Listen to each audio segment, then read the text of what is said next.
Selamat datang di pembahasan TOEFL. Kita masuk ke bagian paling pertama pembahasan soal, yaitu listening. Ingat, di TOEFL ini ada 3 bagian, listening, lalu structure and written expression, lalu dan ada juga reading comprehension. Nah, bagian yang paling pertama adalah listening. Yang perlu teman-teman ingat, listening ini ada beberapa part dan masing-masing partnya memiliki direction atau instruksi tersendiri. Jadi perhatikan instruksi di masing-masing part, masing-masing bagian, masing-masing section di listening.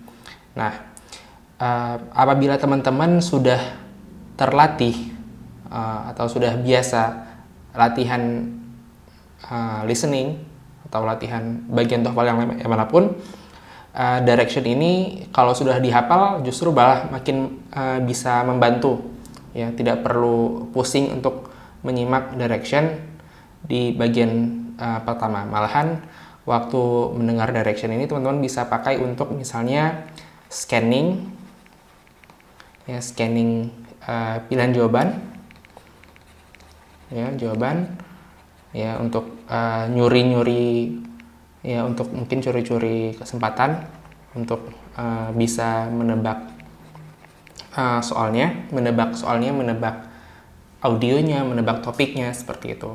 Nah, yang perlu teman-teman ketahuin adalah listening ini tidak memiliki soal tertulis.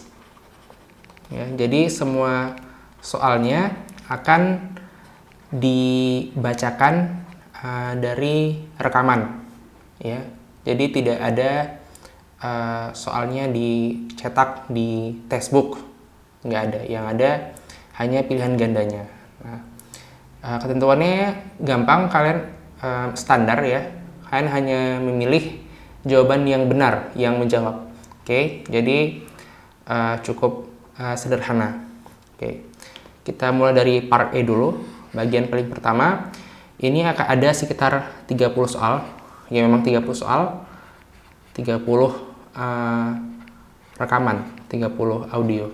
Jadi masing-masing audio berguna untuk satu soal. Jadi gampang, satu rekaman, satu soal, satu jawaban.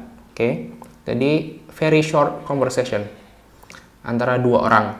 Yang pasti satu laki-laki dan satu perempuan. Selalu ganti-ganti, ya. Maksudnya tidak ada dua-duanya laki-laki. Pasti ada 2 gender di sini, ya. 2 people. Perbedaannya juga kentara, terlihat. Jadi terdengar perbedaan suaranya. Jadi teman-teman tidak perlu pusing, ya, kalau suaranya suara cowoknya kedengaran suara cowok dan suara ceweknya kedengaran suara cewek, gitu. Lalu setelah conversationnya ada 2 dialog, ya. Ada 2 baris, ya. Misalnya yang laki-lakinya pertama, lalu perempuannya kedua, gitu. Cuma 2 aja. Nah, setelah itu langsung dibacakan soal, question about the conversation. Ingat, tidak ada pengulangan rekamannya dan juga tidak ada pengulangan soalnya. Langsung setelah mendengar jawab soalnya, langsung pilih jawaban yang paling mungkin, yang paling masuk akal, gitu. Langsung aja jawab, lalu persiapan untuk soal berikutnya. Mungkin untuk lebih gampang kita langsung latihan dan melihat soal-soalnya.